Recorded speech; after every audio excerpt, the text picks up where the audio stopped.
ഉദാഹരണക്കുറവായിട്ട് വരുന്ന ആളുകളിൽ അധികവും നമ്മൾ കാണാറുണ്ട് ഷുഗർ കാരണമാണ്, ഷുഗർ ആണ് എനിക്ക് പ്രശ്നം ഉണ്ടാക്കിയിട്ടുള്ളത്, ഈ ഉദാഹരണക്കുറവിലേക്ക് എത്തിച്ചിട്ടുള്ളത് എന്ന് തുടങ്ങിയിട്ടുള്ള ഒരുപാട് സംശയങ്ങളായിട്ട് വരാറുണ്ട്. ചില ആളുകൾ ചോദിക്കാറുണ്ട്, ഡോക്ടറെ ഈ ഷുഗർ കാരണം ഷുഗർ നമ്മുടെ ശരീരത്തിലേക്ക് ഏറ്റിട്ടുണ്ട് അല്ലെങ്കിൽ എൻ്റെ ലൈംഗികതയെ ബാധിക്കുന്നുണ്ട് എന്നുള്ളതിന് എന്തെങ്കിലും തുടക്കത്തിൽ തന്നെ നമുക്ക് മനസ്സിലാക്കാനുള്ള എന്തെങ്കിലും സിംറ്റംസ് ഉണ്ടാവാറുണ്ടോ? അല്ലെങ്കിൽ ചില ആളുകൾ ചോദിക്കാറുണ്ട്, ഞാൻ സ്വയംഭോഗം ചെയ്യുമായിരുന്നു, ഈ സ്വയംഭോഗം കാരണമാണോ അല്ലെങ്കിൽ ഈ ഷുഗറും സ്വയംഭോഗം കൂടെ കൂടിയിട്ടാണോ എനിക്ക് ആക്ച്വലി ഈ ഒരു പ്രശ്നം വരുത്തിയിട്ടുള്ളതെന്ന് ചോദിക്കാറുണ്ട്. ചില ആളുകൾ ചോദിക്കാറുണ്ട്, ഷുഗർ ഉണ്ട് എന്നുണ്ടെങ്കിൽ എങ്ങനെയാണ്, എന്തുകൊണ്ടാണ് ആക്ച്വലി എൻ്റെ ഉദാഹരണത്തിന് അത് ബാധിക്കേണ്ടി വരുന്നത് അല്ലെങ്കിൽ എങ്ങനെയാണ് ബാധിക്കുന്നത് എന്ന് ചോദിക്കാറുണ്ട്. അതേപോലെ ചില ആളുകൾ ചോദിക്കാറുണ്ട്, ഡോക്ടറെ ഇങ്ങനെ ഉണ്ട്, എനിക്ക് ഉദാഹരണക്കുറവുണ്ട്, ഷുഗർ ഉണ്ട്, ഷുഗർ കാരണം തന്നെ ആയിരിക്കണം എനിക്ക് ഉദാഹരണക്കുറവ് ഉണ്ടാകുന്നത്. അങ്ങനെ ഒരു കേസിൽ ഞാൻ എന്തൊക്കെ ഭക്ഷണങ്ങളാണ് കഴിക്കേണ്ടത്? ആ ഭാഗത്തേക്കുള്ള രക്തയോട്ടം കുറയുന്നുണ്ട് എന്നുള്ളതാണ് ഞാൻ മനസ്സിലാക്കുന്നത്. അപ്പോൾ ഈ രക്തയോട്ടത്തിന് ഇമ്പ്രൂവ് ചെയ്യാൻ വേണ്ടിയിട്ട് ഞാൻ എന്തൊക്കെ ഫുഡ് കഴിക്കണം എന്നൊക്കെ ചോദിച്ചിട്ട് ഒരുപാട് ഡൗട്ട്സായിട്ട് പല ആളുകളും നമ്മളെ കോൺടാക്ട് ചെയ്യാറുണ്ട്. അപ്പോൾ അവർക്ക് വേണ്ടിയിട്ടുള്ള വീഡിയോ ആണിത്. ഞാൻ ഡോക്ടർ ഹിബ അബ്ദുൽ മജീദ്, ഡോക്ടർ ഹിബ സരോവിയ, പെരിന്തൽമണ്ണ, മലപ്പുറം ജില്ല.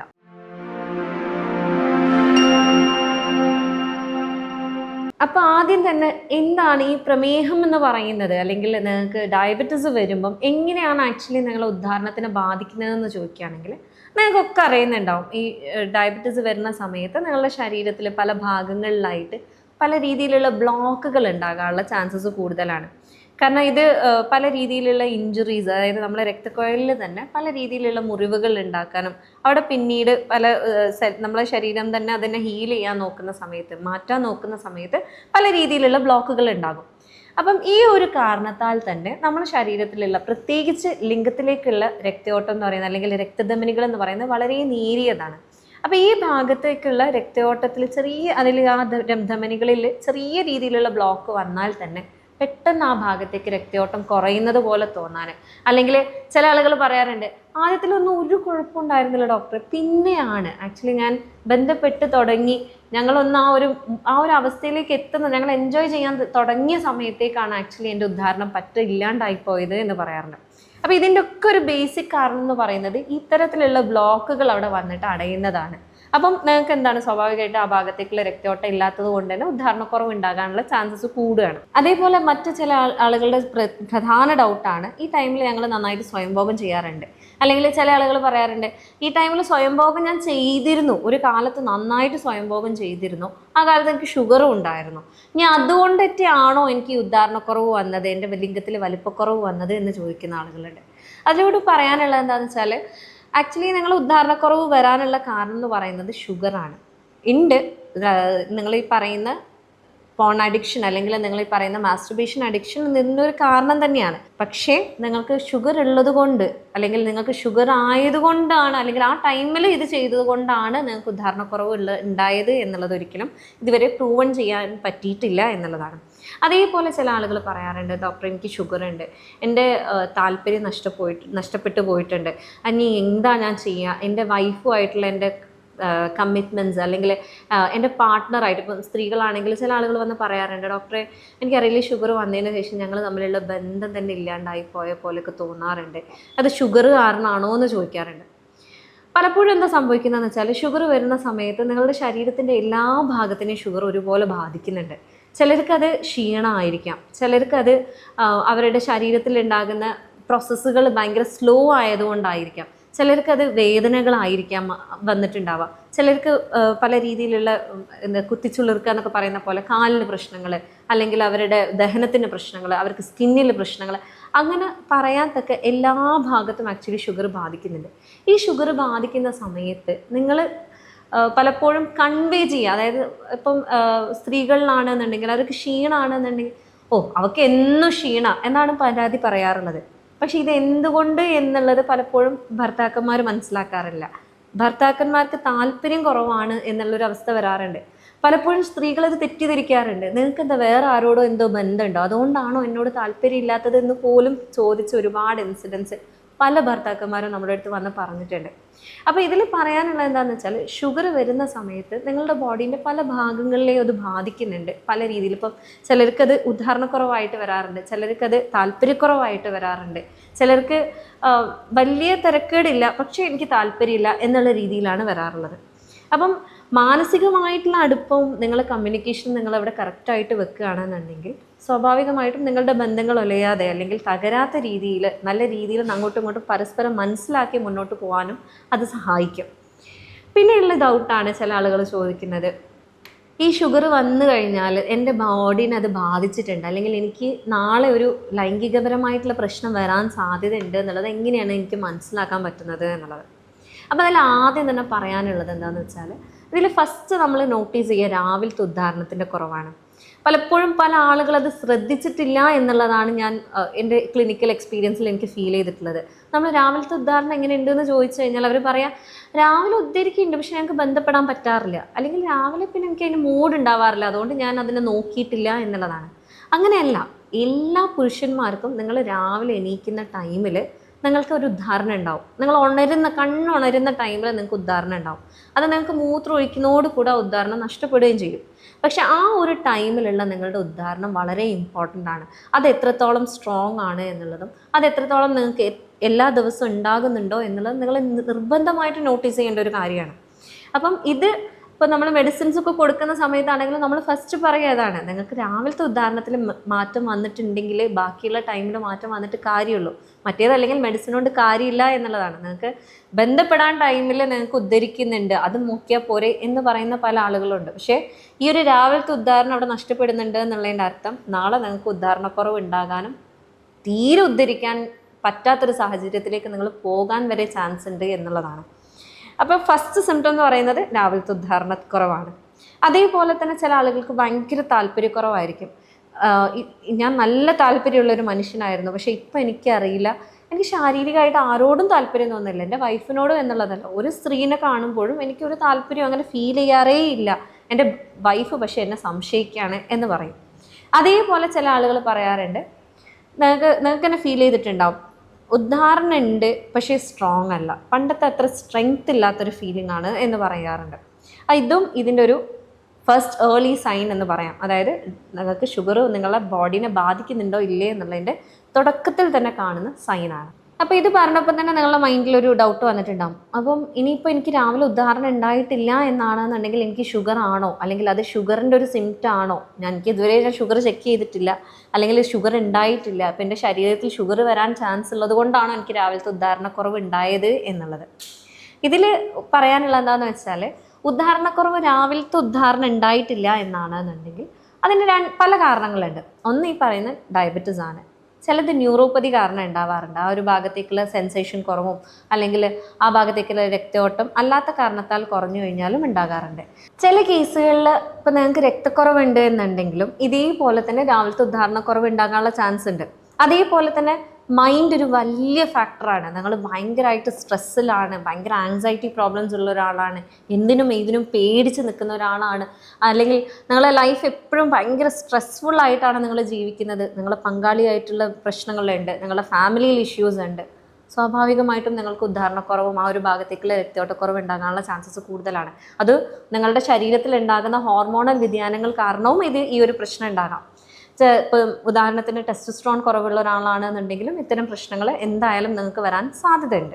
അപ്പോൾ ഇതിപ്പോൾ നമ്മൾ പേഷ്യൻസിന് പറഞ്ഞു കൊടുക്കുന്ന സമയത്ത് അവർ ആദ്യം തന്നെ ചോദിക്കാറുള്ളത്, ഡോക്ടറെ ഇങ്ങനെയൊക്കെ പറഞ്ഞ സ്ഥിതിക്ക് ഞങ്ങൾ ഇനി എന്താ കഴിക്കേണ്ടത്, അല്ലെങ്കിൽ ഈ ഒരു ഉദ്ധാരണക്കുറവ് അല്ലെങ്കിൽ ഈ ഒരു രക്തയോട്ടക്കുറവ് ഉണ്ട് എന്നുണ്ടെങ്കിൽ ഇതിനെ പ്രതിരോധിക്കാൻ അല്ലെങ്കിൽ എൻ്റെ ബോഡിക്ക് വേണ്ടിയിട്ട് ഞാൻ നറിഷ്മെൻറ്റ് കൊടുക്കേണ്ടത് എന്തൊക്കെയാണ് എന്നുള്ളതാണ്. അപ്പോൾ അതിൽ പറയാനുള്ളത്, ആദ്യം തന്നെ പറയാനുള്ളത്, നിങ്ങൾ നിർബന്ധമായിട്ടും കഴിക്കേണ്ട കുറച്ച് സാധനങ്ങളുണ്ട്. അതിൽ ഒന്നാമത്തത് omega-3 ഫാറ്റി ആസിഡ്സ് ആണ്. അത് നിങ്ങൾക്ക് മീനിൽ നിന്നൊക്കെ നന്നായിട്ട് കിട്ടുന്നതാണ്. ഇപ്പോൾ മീൻ പറയുകയാണെന്നുണ്ടെങ്കിൽ മത്തി, അയില, സാൽമൺസിലൊക്കെ വളരെ റിച്ച് ആയിട്ടുള്ള ഒന്നാണ്. നിങ്ങൾ വീക്ക്ലി അറ്റ്ലീസ്റ്റ് ഒരാഴ്ചയിൽ 2 പ്രാവശ്യമെങ്കിലും ഇത് കഴിക്കുന്നുണ്ട് എന്നുള്ളത് ഉറപ്പ് വരുത്തുക എന്നുള്ളതാണ്. അതേപോലെ പറയാനാണെങ്കിൽ വെളുത്തുള്ളി വളരെ നല്ലൊരു നിങ്ങൾക്ക് തന്നെ അറിയുന്നുണ്ടാവും, ബ്ലോക്കൊക്കെ ഉള്ള ആളുകൾക്ക് വെളുത്തുള്ളി ചതച്ച് കഴിച്ചാൽ മതി അല്ലെങ്കിൽ തിളപ്പിച്ച് കുടിച്ചാൽ മതി എന്നൊക്കെ പറയുന്നുണ്ട്. അതേപോലത്തെ അതേ എഫക്റ്റ് തന്നെയാണ് ആക്ച്വലി നിങ്ങൾ വെളുത്തുള്ളി കഴിക്കേണ്ട രൂപം എങ്ങനെയാണെന്ന് വെച്ചാൽ, ഒരു 10 അല്ലി വെളുത്തുള്ളി നിങ്ങൾ ചതച്ച് ഒരു 10 മിനിറ്റെങ്കിലും വെച്ചിട്ട് നിങ്ങൾ ഒന്നെങ്കിൽ അത് തേനിൽ കൂട്ടി കഴിക്കാം, നിങ്ങളെ കറിയിൽ കൂട്ടി കഴിക്കാം, നിങ്ങൾക്ക് വേണമെങ്കിൽ വെളുത്തുള്ളി വെച്ചിട്ട് തന്നെ പല വിഭവങ്ങൾ ആക്ച്വലി ഉണ്ടാക്കാൻ പറ്റും. അങ്ങനെ നിങ്ങൾ കഴിക്കുന്നുണ്ട് എന്നുള്ളത് ഉറപ്പ് വരുത്തുക. അതേപോലെ തന്നെ പറയാനാണെന്നുണ്ടെങ്കിൽ മാതള നാരങ്ങ, ചിലർ പറയും അനാറ്, ചിലർ അതിനെ പൊമിഗ്രാനറ്റ് എന്ന് പറയും, ഉറുമാമ്പഴം എന്ന് പറയുന്നവരുണ്ട്. ഇതിൽ നൈട്രിക് ഓക്സൈഡ് നല്ല റിച്ച് ആയിട്ടുള്ളൊരു സാധനമാണ്. അതുകൊണ്ട് തന്നെ നിങ്ങളുടെ ശരീരത്തിൽ, ഞാൻ പലപ്പോഴും എൻ്റെ വീഡിയോസിൽ പറഞ്ഞിട്ടുണ്ട്, പല രീതിയിലുള്ള ഓക്സിഡേഷൻ എന്ന് പറയുന്ന സംഭവം നടക്കുന്നുണ്ട്. ഈ ഓക്സിഡേഷൻ എന്ന് പറയുന്നത് നമ്മുടെ ശരീരത്തിലെ പല പ്രോസസ്സുകളാണ്. ഈ പ്രോസസ്സ് നടക്കുന്ന സമയത്ത്, പ്രക്രിയകൾ നടക്കുന്ന സമയത്ത് അതിൻ്റെ വേസ്റ്റ് പ്രോഡക്ട്സ് ഒരുപാട് ഉണ്ടാകുന്നുണ്ട്. ഈ വേസ്റ്റ് പ്രോഡക്ട്സ് പലപ്പോഴും ഫ്രീ റാഡിക്കൽസ് എന്ന് പറയുന്ന സാധനങ്ങളായിട്ട് മാറാറുണ്ട്. ഇത് പല ഭാഗങ്ങളിലായിട്ട് പോയിട്ട് പല രീതിയിലുള്ള ഇൻഫ്ലമേഷൻസ് അല്ലെങ്കിൽ നീർക്കെട്ടുകൾ ഉണ്ടാക്കും. ഈ നീർക്കെട്ടുകൾ പലപ്പോഴും ബ്ലോക്കായിട്ട് മാറാറുണ്ട്. അപ്പം ഈ ഒരു രക്തയോട്ടം കുറവ് വരുത്താനുണ്ട് ചാൻസ് ഉണ്ട്. അപ്പം ഈ നൈട്രിക് ഓക്സൈഡ് അല്ലെങ്കിൽ ഈ മാതള നാരങ്ങയൊക്കെ കഴിക്കുന്ന സമയത്ത് ഇത് നൈട്രിക് ഓക്സൈഡ് കൂടുതൽ ശരീരത്തിൽ ഉൽപ്പാദിപ്പിക്കപ്പെടുകയും ഇത് കുറയ്ക്കുകയും, അതായത് ഈ ഒരു ബ്ലോക്കുകൾ കുറയ്ക്കാൻ സഹായിക്കുകയും ചെയ്യുന്നുണ്ട്. അത് നിങ്ങൾക്ക് ഒന്നെങ്കിൽ ജ്യൂസായിട്ടോ അല്ലെങ്കിൽ അങ്ങനെ തന്നെ കഴിക്കാവുന്നതാണ്. അതേപോലെ തന്നെ പറയുകയാണെന്നുണ്ടെങ്കിൽ ഗ്രീൻ ലീഫി വെജിറ്റബിൾസ് അല്ലെങ്കിൽ പച്ചക്കറികൾ നന്നായിട്ട് കഴിക്കുക. ബ്രക്കോളി ആയിട്ടാണെങ്കിലും സ്പിനാച്ച് ആയിട്ടാണെങ്കിലും കിട്ടാവുന്ന എല്ലാ ഇലക്കറികളും ആക്ച്വലി വളരെ നല്ലതാണ്. ആഴ്ചയിൽ ഒരു 2-3 തവണ നിങ്ങൾ കഴിക്കുന്നുണ്ട് എന്നുള്ളത് ഉറപ്പുവരുത്തുക എന്നുള്ളതാണ്. ഇതിലും ഈ പറഞ്ഞ പോലെ നൈട്രിക് ഓക്സൈഡ് വളരെ റിച്ച് ആയിട്ടുള്ള ഒന്നാണ്. പിന്നെ അതേപോലെ പറയാനുള്ളതാണ് നട്ട്സും സീഡ്സും കഴിക്കുന്നുണ്ട് എന്നുള്ളത്. അതിപ്പോൾ നമ്മൾ ഫ്ലേക്ക് സീഡ്സ് ആണെങ്കിൽ, ചിയ സീഡ്സ് ആണെങ്കിലും, നട്ട്സ് എന്ന് പറയുമ്പം ഡ്രൈ ഫ്രൂട്ട്സ് ആയിട്ട് നമ്മൾ പറയാം, അല്ലെങ്കിൽ നമുക്ക് അത്തിപ്പഴം പറയാം, ബദാം, പിസ്ത, ആൽമണ്ട് ഒക്കെ വളരെ നല്ലതാണ്. ഇത് ഹെൽത്തി ഫാറ്റ് ആയതുകൊണ്ട് തന്നെ ഈ ഭാഗത്തേക്കുള്ള രക്തയോട്ടം കൂട്ടാനും അതേപോലെ തന്നെ നിങ്ങൾക്ക് നല്ല രീതിയിലുള്ള ഒരു ഉന്മേഷം കിട്ടാനും ഇത് നന്നായിട്ട് ഹെൽപ്പ് ചെയ്യുന്നുണ്ട്.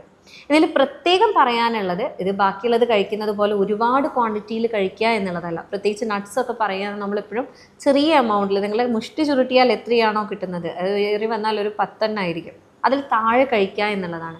ചിയ സീഡ്സ്, ഫ്ലേക്ക് സീഡ്സ് ഒരുപാട് കഴിക്കുക എന്നുള്ളതല്ല, വളരെ മിനിമം ക്വാണ്ടിറ്റിയിൽ 1 സ്പൂണൊക്കെ ഡെയിലി ബേസിൽ കഴിക്കുക എന്നുള്ളതാണ് നമ്മൾ പറയാറുള്ളത്. അതേപോലെ തന്നെ പറയുകയാണെന്നുണ്ടെങ്കിൽ സിട്രസ് ആയിട്ടുള്ള, നമ്മൾ വൈറ്റമിൻ സി കൂടുതലുള്ള ഫ്രൂട്ട്സ് കഴിക്കണം. നമ്മളുടെ മുസമ്പി, ഗ്രേപ്പ് ഫ്രൂട്ട്, പപ്പായ, പേരക്ക, ഇതൊക്കെ വളരെ നല്ലതാണ്. ബട്ടർ ഫ്രൂട്ട്, അതേപോലെ കിവി, ഇതിലൊക്കെ വൈറ്റമിൻ സി വളരെ റിച്ചാണ്. ഇതെന്താണെന്ന് വെച്ചാൽ നിങ്ങൾക്ക് അറിയുന്നതാണ്, നിങ്ങളുടെ ബ്ലഡ് വെസൽസിന് അല്ലെങ്കിൽ രക്തധമനികളെ കൂടുതൽ ശക്തിപ്പെടുത്താനും ഡയലേറ്റ് ചെയ്യാനും ആ ഭാഗത്തേക്ക് രക്തയോട്ടം കൂട്ടാനും അതിൻ്റെ ആരോഗ്യം കൂട്ടാനും ഒക്കെ നന്നായിട്ട് ഹെൽപ്പ് ചെയ്യുന്ന ഒന്നാണ് വൈറ്റമിൻ സി എന്ന് പറയുന്നത്. അപ്പം ഇതൊക്കെ പറഞ്ഞ സ്ഥിതിക്ക്, ഇപ്പോൾ ഫുഡിൻ്റെ കാര്യം പറഞ്ഞ സ്ഥിതിക്ക് അതേപോലെ പറയാനുള്ളത് ഒന്നാണ് എക്സസൈസിൻ്റെ കാര്യം നിങ്ങൾ നിർബന്ധമായിട്ടും ശ്രദ്ധിക്കുക എന്നുള്ളത്. പ്രത്യേകിച്ച് കീഗൽസ് എക്സസൈസ് നിങ്ങൾ ചെയ്യുന്നുണ്ട് എന്നുള്ളത് ഉറപ്പുവരുത്തുക. ഈ ഒരു ഭാഗത്തേക്കുള്ള രക്തയോട്ടം കൂട്ടാനും അതേപോലെ ആ ഭാഗത്തേക്കുള്ള പേശികളുടെ സ്ട്രെങ്ത് കൂട്ടാനും, പലപ്പോഴും ഉദാഹരണക്കുറവ് മാത്രമല്ല സമയക്കുറവിനാണെങ്കിൽ പോലും നിങ്ങൾക്ക് കൺട്രോളിൽ കൊണ്ടുവരാൻ നന്നായിട്ട് ഹെൽപ്പ് ചെയ്യുന്ന ഒന്നാണ് കീഗൽസ് എക്സസൈസ് എന്ന് പറയുന്നത്.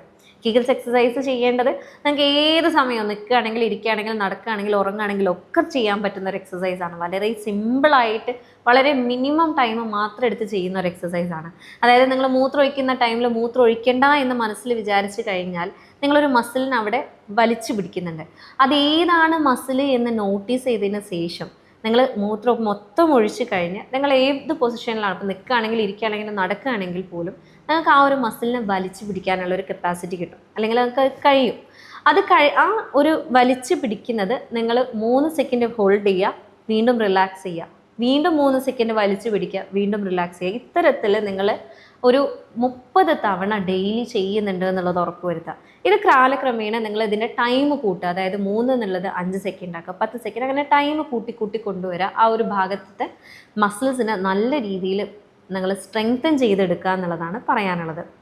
ചില ആളുകൾ പറയാറുണ്ട്, ഇപ്പം ഈ ഡയബറ്റീസ് പോലെ തന്നെയാണ്, എൻ്റെ വലുപ്പം പണ്ട് ഇങ്ങനെ ആയിരുന്നില്ല, ഇപ്പം ഭയങ്കരമായിട്ട് കുറഞ്ഞു പോയി എന്ന് തോന്നുന്നുണ്ട് എന്ന് പറയാറുണ്ട്. അതിന് 2 കാരണങ്ങളുണ്ട്. ഒന്നെങ്കിൽ നിങ്ങൾക്ക് നല്ല തടിയുള്ള ഒരാളാണ്, അല്ലെങ്കിൽ നിങ്ങൾക്ക് ആ ഭാഗത്തേക്ക് ഒട്ടും രക്തയോട്ടം ഇല്ലാത്ത ആളാണ്. രക്തയോട്ടം ഇല്ലാത്തത് കൊണ്ട് തന്നെ അത് നോർമൽ പൊസിഷനിൽ നിൽക്കുന്ന സമയത്ത്, അതായത് ഉദ്ധരിക്കാതെ നിൽക്കുന്ന ടൈമിൽ തന്നെ അത് തീരെ ചുരുങ്ങി നിൽക്കുന്ന പോലെ തോന്നാം. അല്ലെങ്കിൽ ചില കേസിൽ ഇത് കൺസീൽഡ് ആയിട്ട് തോന്നാം. അതായത് ഇപ്പോൾ നല്ല തടിയുള്ള ഒരാളാണ്, നല്ല അമിതവണ്ണമുള്ള ഒരാളാണെന്നുണ്ടെങ്കിൽ അവരുടെ വയറിൽ കൊഴുപ്പ് വല്ലാണ്ട് കൂടി നിൽക്കുന്ന ടൈമിൽ അവരെ തന്നെ നോക്കുന്ന സമയത്ത് ആ ഒരു അതായത് അവരുടെ ലിംഗം അതിന് മറഞ്ഞു നിൽക്കുന്ന പോലെ തോന്നും. അതുകൊണ്ട് തന്നെ എൻ്റെ ലിംഗത്തിന് വലിപ്പം കുറഞ്ഞോ എന്ന് തോന്നാനുള്ള ചാൻസസ് അവർക്ക് കൂടുതലാണ്. അതേപോലെ മറ്റൊരു ചാൻസ് എന്ന് പറയുന്നത്, ഇപ്പം ഡയബറ്റീസ് ഒക്കെ ഉള്ള ആളുകളിൽ പൈറോണിസ് ഡിസീസ് വരാനുള്ള ചാൻസസ് കൂടുതലാണ്. അതായത് നിങ്ങൾക്ക് അറിയുന്നുണ്ടാവും, ലിംഗത്തിലെ വളവ് വരാനുള്ള ചാൻസ്. ഈ ലിംഗത്തിലെ വളവ് പലപ്പോഴും എന്തെങ്കിലും ഇഞ്ചുറി കാരണമോ അല്ലെങ്കിൽ ആ ഒരു ഭാഗത്തേക്ക് എന്തെങ്കിലും ക്ഷതം സംഭവിച്ചത് കൊണ്ടാവാം വരുന്നുണ്ടാവാം. ഈ ഒരു ഡയബറ്റീസിൻ്റെ കേസിൽ എന്താണെന്ന് വെച്ചാൽ, നിങ്ങൾക്ക് പ്ലേഗ്സ്, നിങ്ങളുടെ ശരീരത്തിൽ നേരത്തെ പറഞ്ഞ പോലെയുള്ള ബ്ലോക്കുകൾ അല്ലെങ്കിൽ ഫൈബ്രോസിസ് പോലെയുള്ള സംഭവങ്ങൾ നടക്കാനുള്ള സാധ്യതകൾ കൂടുതലുള്ളത് കൊണ്ട് തന്നെ പലപ്പോഴും പൈറോണിസ് ഡിസീസ് വരാനുള്ള ചാൻസസ് വളരെ കൂടുതലാണ്. അപ്പം നിങ്ങൾക്ക് ഇതൊക്കെ കേട്ടിട്ട് ഇനി പഠിച്ചോണ്ട് ഇനി ഞാൻ എന്ത് ചെയ്യും, എൻ്റെ ലൈഫ് ഇതോടെ കഴിഞ്ഞോ എന്ന് തോന്നേണ്ട ഒരു ആവശ്യമില്ല. ഞാൻ മേലെ പറഞ്ഞ ഭക്ഷണങ്ങൾ നിങ്ങൾ ശ്രദ്ധിക്കുക, എക്സസൈസ് നിങ്ങൾ ശ്രദ്ധിക്കുക, നിങ്ങൾ ഷുഗർ, പ്രഷർ, കൊളസ്ട്രോൾ ഇതൊക്കെ ഉണ്ടെന്നുണ്ടെങ്കിൽ ഇത് കൺട്രോളിൽ വരുത്തുന്നുണ്ട് എന്നുള്ള ഉറപ്പ് വരുത്തുക. നിങ്ങളുടെ മാനസിക ആരോഗ്യത്തിന് നിങ്ങൾ കൂടുതൽ ഊന്നൽ കൊടുക്കുക, നിങ്ങളുടെ ബന്ധങ്ങളിൽ നിങ്ങൾ കൂടുതൽ ഊന്നൽ കൊടുക്കുക. എപ്പോഴും ഹാപ്പി ആയിട്ടിരിക്കാൻ ശ്രമിക്കുക. നമ്മുടെ ചുറ്റുപാടുകൾക്ക് ഒരിക്കലും നമ്മളെ ഹാപ്പിയാക്കാൻ ശ്രമിക്കാൻ കഴിയില്ല. നമ്മുടെ ചുറ്റുപാടുകൾ ഒരിക്കലും പോസിറ്റീവ് ആവണം എന്നില്ല, പക്ഷെ ഞാൻ പോസിറ്റീവ് ആവണം അല്ലെങ്കിൽ ഞാൻ ഹാപ്പി ആവണം എന്നുള്ളത് എൻ്റെ ചോയ്സ് എന്നുള്ള രീതിയിലിരിക്കുക. സ്വാഭാവികമായിട്ടും നിങ്ങൾക്ക് രോഗങ്ങളില്ലാതെ ആവാനും ഈ പറയുന്ന പ്രശ്നങ്ങൾ മാറ്റിയെടുക്കാനും നമുക്ക് സാധിക്കും.